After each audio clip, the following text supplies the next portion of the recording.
اعوذ باللہ من الشیطان الرجیم بسم اللہ الرحمن الرحیم الحمد للہ رب العالمین الحمد للہ الاول بلا اول کان قبلہ والآخر بلا آخر یکون بعدہ الذی قصرت عن رؤیتہ ابصار الناظرین وعجزت عن نعتہ اوہام الواصفین ثم الصلاة والسلام على اشرف الانبیاء والمرسلین وخاتم النبیین سیدنا ونبینا ومولانا ومولا الثقلین جد الحسن والحسین ابی القاسم محمد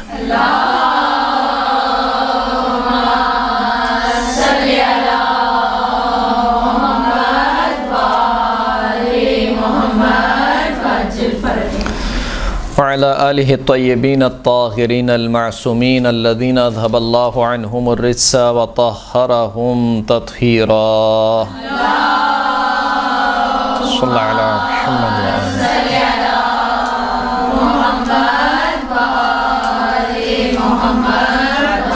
واللعنۃ الدائمۃ علی اعدائہم اجمعین اما بعد فقد قال اللہ سبحانہ وتعالی فی کتابہ المجید بسم اللہ الرحمن الرحیم واذکر ربک کثیرا وسبح بالعشی والابکار۔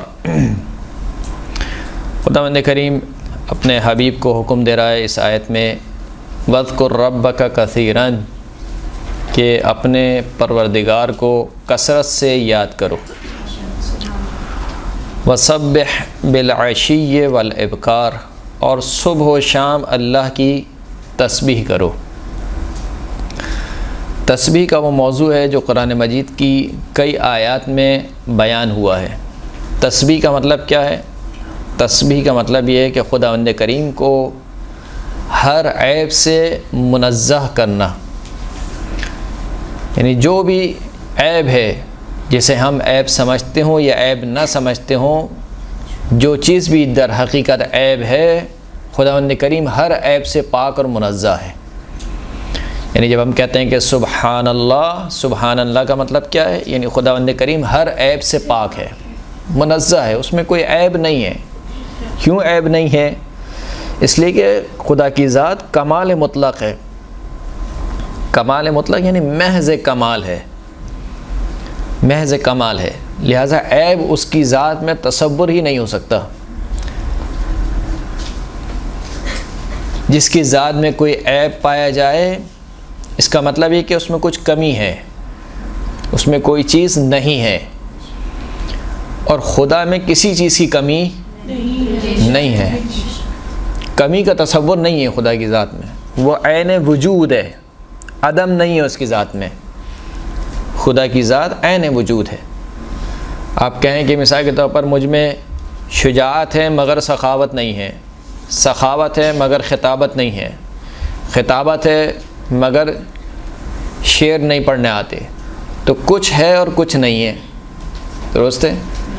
لیکن خدا کی ذات عین وجود ہے، عین کمال ہے، لہذا تسبیح کرو خداوند کریم کی صبح و شام۔ کئی آیات میں اس کا ذکر ہوا، ان الذین عند ربک لا یستکبرون عن عبادتہ ویسبحونہ ولہ یسجدون۔ وہ لوگ جو تیرے پروردگار کے حضور ہیں وہ اللہ کی عبادت سے تکبر نہیں کرتے، یعنی ملائکہ اللہ کی عبادت سے سرپیچی نہیں کرتے۔ انسان ہے جو اللہ کی عبادت سے منہ موڑتا ہے۔ وَيُسَبِّحُونَهُ اور اللہ کی تسبیح کرتے ہیں وہ ملائکہ، وَلَهُ يَسْجُدُونَ اور فقط اللہ کے آگے ہی سجدہ ریز ہوتے ہیں۔ فَسَبِّحْ بِحَمْدِ رَبِّكَ وَكُن مِّنَ السَّاجِدِينَ، اے ہمارے حبیب اپنے پروردگار کی حمد کے ساتھ اس کی تسبیح کر، وَكُن مِّنَ السَّاجِدِينَ اور سجدہ کرنے والوں میں سے ہو جا۔ یعنی کئی آیات میں خود رسول خدا کو حکم دے رہا ہے خداوند کریم، اور یہ کوئی ایسا حکم نہیں ہے کہ جسے ہمارے یہاں محاورہ کہا جاتا ہے کہ بولو بیٹی کو تاکہ بہو سنے، صحیح؟ یا مثال کے طور پر کہو دیوار کو، اور ایسی کچھ محاورہ ہے بہرحال۔ تو یہ ایسا نہیں ہے کہ خداوند کریم مسلمانوں سے کروانا چاہتا ہو اور رسول اللہ کو حکم دے رہا ہو، نہیں، یہ باقاعدہ خود رسول اللہ کے لیے حکم ہے۔ جیسے کہ ارشاد ہوا فاصبر علی ما یقولون، اے ہمارے حبیب جو یہ کفار و مشرکین تیرے بارے میں کہتے ہیں ان پر صبر کرو۔ وسبح بحمد ربک قبل طلوع الشمس وقبل غروبها، اور اپنے پروردگار کی حمد کے ساتھ تسبیح کرو طلوع شمس سے پہلے، سورج طلوع ہونے سے پہلے اور سورج غروب ہونے سے پہلے۔ ومن آناء اللیل، اور رات کے پہر میں، فسبح واطراف النہار، پس رات کے پہر میں اللہ کی تسبیح کر، اور اطراف النہار اور دن کے مختلف اوقات میں اللہ کی تسبیح کر، لعلک ترضی، کہ شاید تم اللہ کے پسندیدہ بندوں میں تمہارا شمار ہو جائے۔ تو یہ تسبیح کا جو موضوع ہے قرآن مجید میں بارہا بیان ہوا، یہاں تک کہ اس طریقے سے بھی بیان ہوا کہ ان من شیء الا یسبح، کہ کوئی چیز نہیں ہے کائنات میں جو زمین اور آسمان میں مگر یہ کہ وہ اللہ کی تسبیح کر رہی ہے۔ ہر چیز اللہ کی تسبیح کر رہی ہے۔ اور جب کسی نے سوال کیا کہ کیسے ممکن ہے کہ ہر چیز اللہ کی تسبیح کر رہی ہو، تو خداوند کریم نے جواب دیا کہ لا تفقہون تسبیحہم، تم ان کی تسبیح کو نہیں سمجھ سکتے۔ یعنی مثال کے طور پر ہماری کائنات، جس کائنات میں ہم رہ رہے ہیں، اس میں مومن بھی ہیں، اس میں کافر بھی ہیں، تو کافر تو اللہ کو ہی نہیں مانتے، تو وہ تسبیح کیسے کر رہے ہیں؟ یا مثال کے طور پر یہ بے جان چیزیں، یہ مائک ہے، یہ گھڑی ہے، یہ انگوٹھی ہے، یہ ٹیبل ہے، کرسیاں، یہ کیسے تسبیح کر رہی ہیں؟ تو کہا کہ لا تفقہون تسبیحہم، یہ تسبیح کر رہی ہیں لیکن تم سمجھ نہیں سکتے۔ اچھا، تم سمجھ نہیں سکتے کا مطلب کیا ہے؟ یعنی یہاں پر باب علم بند ہو گیا ہمارے اوپر۔ اب کوئی یہ نہ سمجھے کہ نہیں اگر کوئی سمجھا دے گا تو ہم سمجھ جائیں گے، کہا نہیں، تم میں صلاحیت ہی نہیں ہے سمجھنے کی، نہیں سمجھ سکتے تم، لہٰذا اس چیز کے پیچھے مت جانا کہ کیسے تسبیح کر رہے ہیں۔ بس ہم نے کہہ دیا کہ تسبیح کر رہے ہیں، اتنا کافی نہیں ہے، یعنی کیا خدا کا کہہ دینا کافی نہیں ہے کہ تسبیح کر رہے ہیں؟ تسبح لہ السماوات السبع والارض ومن فیہن وان من شیء الا یسبح بحمدہ، جو چیز بھی 7 آسمانوں میں اور زمین میں ہیں وہ اللہ کی تسبیح کر رہی ہے۔ تسبحو کا مطلب کیا ہے؟ یعنی مسلسل حالت تسبیح میں ہے، یعنی ایک آن کے لیے بھی تسبیح منقطع نہیں ہوتی ہے، مسلسل حالت تسبیح میں ہے۔ وَإِن مِّن شَيْءٍ إِلَّا يُسَبِّحُ بِحَمْدِهِ، کوئی ایسی چیز نہیں ہے مگر یہ کہ وہ اللہ کی حمد کے ساتھ اس کی تسبیح کرتی ہے۔ وَلَكِن لَا تَفْقَهُونَ تَسْبِيحَهُمْ، لیکن تم ان کی تسبیح کو نہیں سمجھ سکتے، تم کائنات کی تسبیح کو نہیں سمجھ سکتے۔ أَلَمْ تَرَ أَنَّ اللَّهَ يُسَبِّحُ لَهُ مَنْ فِي السَّمَاوَاتِ وَالْأَرْضِ وَالطَّيْرِ صَافَّاتٍ كُلٌّ قَدْ عَلِمَ صَلَاتَهُ وَتَسْبِيحَهُ وَاللَّهُ عَلِيمٌ بِمَا يَفْعَلُونَ، کیا تم نے نہیں دیکھا کہ جو چیز بھی آسمانوں میں اور زمین میں ہے وہ اللہ کی تسبیح کر رہی ہے، اور جو پرندے جو پروں کو پھیلائے ہوئے ہیں یہ بھی اللہ کی تسبیح کر رہے ہیں۔ ہر شخص یعنی ہر چیز ان میں سے اپنی صلات کو بھی جانتا ہے اور اپنی تسبیح کو بھی جانتا ہے، یعنی اپنی نماز کو بھی جانتا ہے، اپنی تسبیح کو بھی جانتا ہے، اور خداوند کریم جو یہ کام انجام دیتے ہیں اس سے باخبر ہے۔ تو آسان نیکیوں کا ہمارا موضوع چل رہا تھا، ان آسان نیکیوں میں سے آج کے دن کی جو دوسری نیکی ہے وہ ہے تسبیح۔ کیا ہے؟ تسبیح کرنا، سبحان اللہ کہنا، یہ تسبیح ہے۔ اللہ کو ہر عیب سے منزہ جاننا اور اس کے کمال کا اعتراف کرنا، اس کے کمال کو بیان کرنا، اسی کا نام کیا ہے؟ تسبیح ہے۔ جیسے کہ ہم نے عرض کیا کہ ہم نے بیان کیا کہ خود رسول خدا کو خداوند کریم نے حکم فرمایا ہے کہ دن کے کئی اوقات میں اللہ کی تسبیح کریں، اور ہمارے لیے یہ کام بہت آسان کر دیا کہ 5 وقت کی اب نماز پڑھتے ہیں، نماز پڑھنے کے فوراً بعد بغیر کلام کیے اور بغیر پہلو بدلے کیا پڑھیں؟ تسبیح فاطمۃ الزہرا سلام اللہ علیہا۔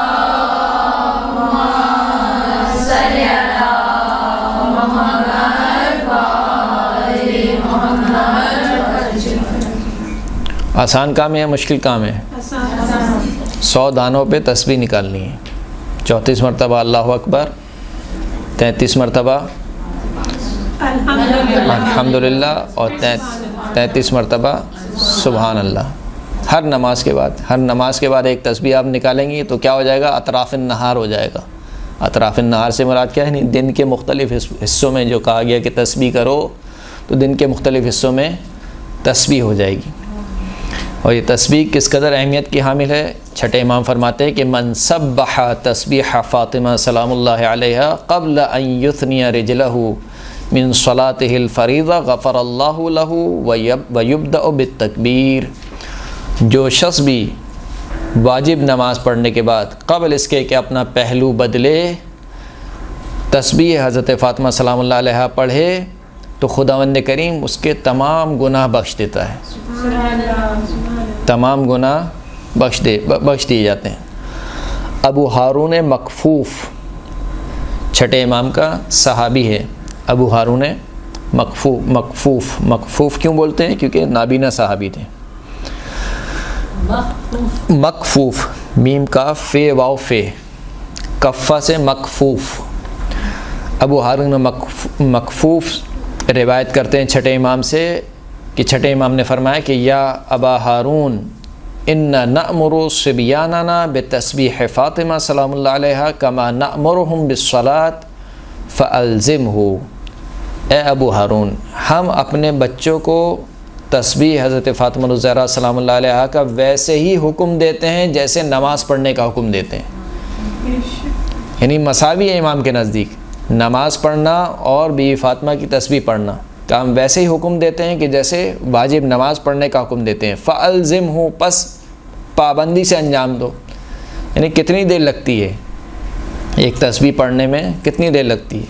مشکل سے شاید 1 منٹ لگتا ہوگا، وہ بھی بہت زیادہ کہہ دیا میں نے۔ تو کہا کہ فَأَلْزِمْهُ، پس پابندی سے اس کو انجام دو۔ فَإِنَّهُ لَمْ يَلْزَمْهُ عَبْدٌ فَشَقِيًا، اگر کوئی شخص پابندی سے انجام نہیں دے تو کیا ہوگا؟ جو شخص بھی تسبیح فاطمہ الزہرا کو پابندی سے انجام نہیں دے گا تو اس کا اثر کیا ہوگا؟ فشقیہ، تو وہ شخص شقاوت مندوں میں اس کا شمار ہوگا۔ یعنی اگر کوئی شخص اپنا خاتمہ بالخیر چاہتا ہے تو اس کو پابندی سے تسبیح فاطمہ الزہرا پڑھنی چاہیے۔ سعادت کے مقابل میں کیا ہے؟ شقاوت، بدبختی۔ خوش بختی بولتے ہیں سعادت کو، بدبختی بولتے ہیں شقاوت کو۔ اگر کوئی شخص، امام فرماتے ہیں کہ کوئی شخص پابندی سے انجام نہ دے تسبیح فاطمہ الزہرا کو، یہ دیکھیں مستحب اعمال ہیں لیکن اس کے اثر ہے، جیسے کہ کوئی درس میں نے عرض کیا تھا کہ بہت سے اعمال مستحب ہیں لیکن بہرحال تاثیر رکھتے ہیں ہماری زندگی پر۔ جیسے کہ عرض کیا میں نے وہ درس میں بھی عرض کیا آپ کی خدمت میں کہ طلوع فجر سے لے کر طلوع آفتاب تک انسان جاگے رہے، صرف جاگنا ہے، اثر کیا ہوگا؟ رزق میں برکت ہوگی۔ کھانا آپ کو کھانا ہے روزانہ، اگر کھانے سے پہلے اور کھانے کے بعد آپ ہاتھ دھو لیں گے تو کیا ہوگا؟ رزق میں برکت ہوگی۔ وضو کرنا یہ بھی مستحب ہے لیکن شاید مشکل کام ہو آپ کے لیے، لیکن ہاتھ دھونا آسان کام ہے مشکل کام ہے؟ اور کھانا تو کھانا ہی ہے، آپ کو کھانے کے بغیر کون رہ سکتا ہے؟ تو ایک وہ کام ہے جو آپ یعنی آپ کو کرنا ہی ہے روٹین میں، درست ہے۔ قضاء حاجت کے لیے آپ کو جانا ہی ہے واش روم، آپ چاہے سیدھا پیر رکھیں یا الٹا پیر رکھیں، جانا تو ہے آپ کو۔ اگر آپ متوجہ ہو جائیں اور الٹا پیر پہلے رکھیں جانے سے پہلے اور آتے وقت جو ہے وہ سیدھا پیر پہلے رکھیں تو کیا ہو جائے گا؟ قیامت تو نہیں ٹوٹ جائے گی۔ تو بہت آسان کام ہے، صرف کیا ہے؟ توجہ کی ضرورت ہے۔ لیکن یہ چیزیں تاثیر رکھتی ہیں ہماری زندگی میں۔ بس اوقات جب انسان یہ کہتا ہے کہ میری زندگی اتنی اجیرن کیوں ہو گئی ہے تو اس کو سوچنا چاہیے کہ زندگی کیوں اجیرن ہو گئی ہے، میں نے خود اجیرن کی ہے یا ہو گئی ہے۔ ایک مرتبہ امتحان الہی ہے وہ بات الگ ہے کہ خداوند کریم اپنے بندے کا امتحان لینا چاہتا ہے۔ میں جو ہے وہ تسبیح فاطمہ الزہرا کا بھی پابند ہوں، وضو کا بھی پابند ہوں، سونے سے پہلے بھی وضو کرتا ہوں، کھانے سے پہلے بھی وضو کرتا ہوں، کھانے کے بعد بھی وضو کرتا ہوں، طلوع فجر سے لے کر طلوع آفتاب تک جاگے بھی رہتا ہوں، ہر کام کر رہا ہوں لیکن میرے رزق میں برکت نہیں ہو رہا ہے یا پریشان ہوں رزق کے حوالے سے۔ تمام واجبات کو بھی ادا کر رہا ہوں، تمام محرمات سے بھی رک رہا ہوں، اگرچہ کہ ممکن نہیں ہے کہ کوئی شخص یہ سارے کام کرے اور رزق کی پریشانی میں مبتلا ہے، لیکن اگر پھر بھی بالفرض مان لیا جائے کہ وہ سارے کام کر رہا ہے لیکن پھر بھی پریشانی ہے تو جب سب چیک اینڈ بیلنس کرنے کے بعد انسان یہ دیکھے کہ میں نے سارے کام کر لیے اس کے بعد بھی پریشانی ہے، تو اس پریشانی کو قبول کرے کہ خدا نے مجھے اس قابل سمجھا کہ میرا امتحان لیا جائے، یعنی شکر ادا کرے کہ خدا نے مجھے اس قابل سمجھا کہ میرا امتحان لیا جائے۔ تو بہرحال وہ ساری چیزیں اپنی جگہ ہیں۔ اچھا، جو یہ باتیں میں عرض کر رہا ہوں اسی میں ایک بات اور بھی آ جائے کہ کہیں شبہ نہ رہ جائے۔ بسا اوقات جب ہم یہ چیزیں بیان کرتے ہیں یا اس طریقے سے روایات کو بیان کرتے ہیں تو کچھ لوگ یہ سمجھتے ہیں کہ مثلا بس میں نے یہ کام کر لیا اور یہ کام ہونے کے بعد 100% جو جس چیز کا وعدہ دیا گیا ہے وہ کام ہونا ہی ہونا ہے۔ تو اس سے مثال کے طور پر کہا کہ آپ تسبیح پڑھیں تو آپ کے رزق میں برکت ہوگی، یا مثال کے طور پر کہا کہ امام حسین علیہ السلام کی زری کے نیچے یا گنبد کے نیچے کیا ہے، دعا قبول ہوتی ہے۔ صحیح ہے، روایت کے جملے۔ لیکن کتنے لوگ ہیں دعا مانگتے ہیں وہاں پر، امام کے ظہر کی دعا مانگتے نہیں مانگتے، وہ قبول ہو رہی ہے نہیں ہو رہی ہے؟ یہ الگ بات ہے کہ دیر یا سویر اللہ کی خداوند کریم کی بارگاہ میں یا خداوند کریم کے اقتضاء اور اس کی حکمت کے مطابق ہے، لیکن بہرحال ان تمام چیزوں کو ہمیں اقتضاء کے طور پر لینا چاہیے۔ میں تھوڑا سا اصطلاحی گفتگو کر رہا ہوں، اگر تھوڑا سا جاگ کے مجھے سنیں گی تو مہربانی ہوگی۔ اقتضاء کسے بولتے ہیں؟ اقتضاء یعنی اسباب، سبب، درست ہے؟ اقتضاء اور اسباب کے مطلب کیا ہے؟ مثال کے طور پر کہا کہ یہ کام کرو تو رزق میں اضافہ ہوگا، فلاں کام کرو رزق میں اضافہ ہوگا، فلاں کام کرو رزق میں اضافہ ہوگا، یعنی 10-12 چیزیں آپ کو گنوا دیں۔ یہ ساری چیزیں کیا ہیں؟ یہ سارے اسباب ہیں، یعنی ایسا نہیں ہے کہ یہ علت تامہ ہو، یعنی 100% آپ نے یہ کام کیا تو اس کے بعد 100% یہ کام ہونا ہے۔ صحیح ہے؟ ماچس آپ جلاتی ہیں، جیسے آپ رگڑیں گی آگ لگ جائے گی، درست ہے؟ اس کا تقاضا یہ ہے کہ جیسے آتش گیر مادہ کسی چیز پہ رگڑا جائے آگ لگ جائے گی، لیکن شرط کیا ہے؟ شرط یہ ہے کہ آگ ایسی چیز کو لگے کہ جو آگ لگنے والی ہو۔ یعنی مثال کے طور پر کوئی شخص آپ سے کہے کہ میں نے ماچس جلائی تھی اور مثال کے طور پر پانی میں آگ نہیں لگی، تو بھائی پانی میں آگ لگ ہی نہیں سکتی ہے، یعنی اس میں صلاحیت نہیں ہے، درست ہے؟ شاید گفتگو مشکل ہو گئی، میں سمجھانا یہ چاہ رہا ہوں کہ یہ جتنے بھی کام آپ کی خدمت میں عرض کیے جا رہے ہیں یہ سب کے سب اسباب میں سے ہیں، یہ سب کے سب کیا ہیں؟ اسباب میں سے ہیں۔ یہ سارے کام ماتحت ہیں اللہ کی مشیت کے، یعنی اگر اللہ چاہے گا تو آپ کا یہ کام ہوگا، اللہ نہیں چاہے گا تو یہ کام نہیں ہوگا۔ خداوند کریم نے بیان ضرور کیا ہے۔ اچھا، اس کا یہ مطلب نہیں ہے کہ آپ کی نیکی ضائع ہو گئی، یعنی ایک شخص نے مثال کے طور پر پوری زندگی جب بھی کھانا کھایا وضو کیا اور کھانے کے بعد بھی وضو کیا، لیکن اس کے رزق میں اضافہ نہیں ہوا، بالفرض نہیں ہوا، تو کیا اس کی نیکی ضائع ہو گئی؟ نیکی ضائع نہیں ہوگی اس کی۔ ان اللہ لا یضیع اجر المحسنین، خداوند کریم نیک کام کرنے والوں کے اجر کو ضائع نہیں کرتا۔ دعا کے بارے میں بھی یہ کہا کہ مسلسل دعا کرتے رہو، یا تو تمہاری دعا یہیں پہ قبول ہو جائے گی دنیا میں، یا پھر اس کا نعم البدل تمہیں آخرت میں ملے گا۔ اور جب آخرت میں نعم البدل ملے گا تو اس وقت انسان جب اس نعم البدل کو دیکھے گا، کہا کہ یہ نیکی کہاں سے آئی، کہا یہ وہ دعا ہے جو دنیا میں قبول نہیں ہوئی تھی، تو انسان خواہش کرے گا کاش کوئی دعا قبول نہ ہوتی، کاش کوئی دعا قبول نہ ہوتی۔ تو یعنی خدا کی بارگاہ میں ظلم نہیں ہے، وہ کسی پر ظلم نہیں کرتا۔ انسان یہ نہ سمجھے کہ میں نے فلاں دعا کی تھی خدا نے قبول نہیں کی، یہ خیال نہیں آنا چاہیے۔ انسان کا کام ہے دعا کرنا، خدا نے مجھ سے کہا ہے کہ دعا کرو، وہی روح اطاعت والی بات ہے، یہاں پر اطاعت کی روح ہونی چاہیے۔ امام نے کہا کہ دعا کرو، بس میرا کام ہے دعا کرنا، ہونا یا نہ ہونا وہ میرے بس میں ہی نہیں ہے، وہ میرا کام ہی نہیں ہے۔ وہ کام کس کا ہے؟ خداوند کریم کا کام ہے۔ اگر خدا چاہے گا تو ہو جائے گا، میرے حق میں بہتر ہوگا، اگر خدا نہیں چاہے گا تو میرے حق میں بہتر نہیں ہوگا۔ صلوات پڑھے محمد و آل محمد۔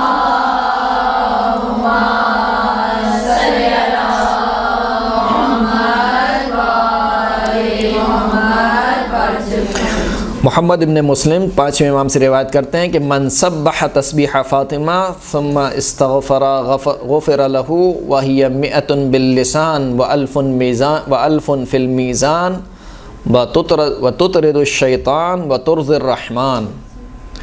پانچویں امام فرماتے ہیں کہ جو شخص بھی تسبیح فاطمہ الزہرا سلام اللہ علیہا پڑھے پھر اس کے بعد استغفار کرے غفر اللہ، تو اس کے گناہ بخش دیے جاتے ہیں۔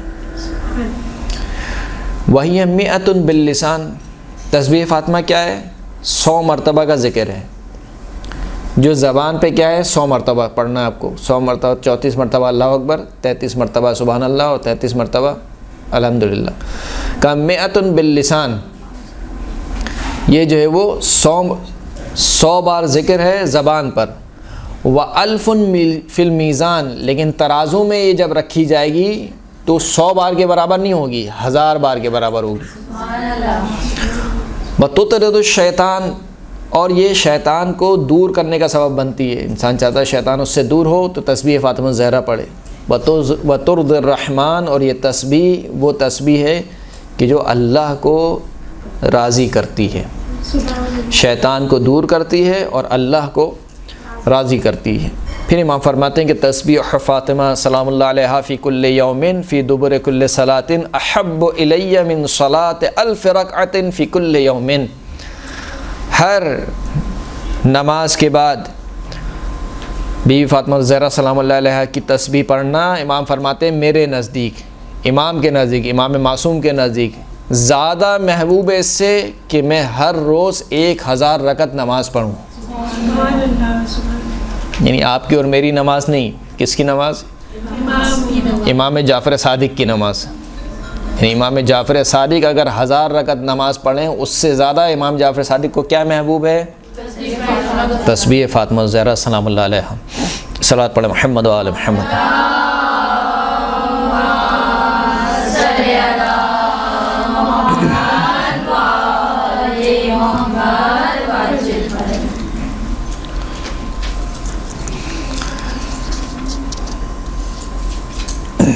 رسول اللہ صلی اللہ علیہ وآلہ وسلم سے روایت ہے کہ فرماتے ہیں کہ یقول احدکم اذا فرغ من صلاته سبحان اللہ والحمد للہ ولا الہ الا اللہ واللہ اکبر 30 مرہ، اگر کوئی شخص نماز پڑھنے کے بعد سبحان اللہ والحمد للہ ولا الہ الا اللہ واللہ اکبر پڑھے، یعنی تسبیحات 4، یہ 4 تسبیح ہیں، سبحان اللہ 1 تسبیح، الحمدللہ 2 تسبیح، لا الہ 3 تسبیح، واللہ اکبر 4 تسبیح، اس وجہ سے تسبیحات 4۔ اگر 30 مرتبہ تسبیحات 4 پڑھے، ہن یدفعن الہدم والغرق والحرق، تو یہ تسبیح اس کو منہدم ہونے سے بچائیں گی، اس کو پانی میں غرق ہونے سے بچائے گی، اس کو جلنے سے بچائے گی، وتردی فی البئر، کنویں میں گرنے سے بچائے گی، واقل السبع، کسی درندے کے کھانے سے اس کو بچائے گی، ومیتۃ السوء، بری موت سے اس کو بچائے گی، والبلیۃ التی نزلت علی العبد فی ذلک اليوم، اور اس دن جو اس بندے پر مصیبت نازل ہونے والی تھی اس مصیبت سے اس بندے کو بچائے گی۔ کیا کرنا ہے نماز کے بعد؟ کیا کرنا ہے؟ تسبیح فاطمہ زہرا کے بعد 30 مرتبہ تسبیحات 4 پڑھنا ہے، درست ہے۔ اب اگر پڑھنے کے بعد بھی کوئی شخص مصیبت میں مبتلا ہو جائے تو یہ نہ سمجھے کہ رسول خدا نے نعوذ باللہ جھوٹ بولا تھا یا مولانا نے جھوٹ بولا تھا رسول اللہ کے نام پر۔ اس کا مطلب کیا ہے؟ یعنی خداوند کریم اپنی حکمت کے تحت چاہتا ہے کہ آپ کو کسی کام میں مبتلا کیا جائے، کسی مصیبت میں مبتلا کیا جائے، آپ کی آزمائش کی جائے، امتحان لیا جائے، یا آپ کے گناہ کو معاف کیا جائے، کیونکہ یہاں سے یہ ایک سبب ہے مصیبت کو دور کرنے کا۔ آپ نے اس کو تو انجام دیا، لیکن دوسری طرف سے نعوذ باللہ مثال کے طور پر کوئی گناہ بھی انجام دے لیا۔ وہ سبب کیا تھا؟ مصیبت کے نازل ہونے کا۔ یہ سبب کیا تھا؟ مصیبت کے ٹل جانے کا۔ اب کبھی وہ حاوی ہو گیا، کبھی یہ حاوی ہو گئی، درست ہے۔ چھٹے امام فرماتے کہ من صلی صلاۃ مکتوبۃ ثم سبح فی دبرها 30 مرہ لم یبق شیء من الذنوب علی بدنہ الا تناثرہ۔ فرماتے کہ جو شخص بھی واجب نماز کے بعد 30 مرتبہ تسبیح کرے خداوند کریم کی، تو اس کے بدن پر کوئی گناہ باقی نہیں رہتا، تمام کے تمام گناہ اس کے جھڑ جاتے ہیں۔ اب اس کے بعد وہ حدیث جو کہ بہت اہم حدیث ہے جو میں بیان کرنا چاہ رہا ہوں یہاں پر۔ پانچویں امام فرماتے ہیں کہ قال رسول اللہ صلی اللہ علیہ وآلہ وسلم، کہ ہمارے جد ہمارے نانا رسول اللہ صلی اللہ علیہ وآلہ وسلم نے فرمایا کہ من قال سبحان اللہ غرس اللہ لہ بہا شجرۃ فی الجنہ، جو ایک مرتبہ کہے سبحان اللہ تو خداوند کریم اس کے لیے جنت میں ایک درخت اگاتا ہے۔ ومن قال الحمد للہ غرس اللہ لہ بہا شجرۃ فی الجنہ، اور جو ایک مرتبہ کہے کہ الحمدللہ خداوند کریم اس کے عوض جنت میں ایک درخت اگاتا ہے۔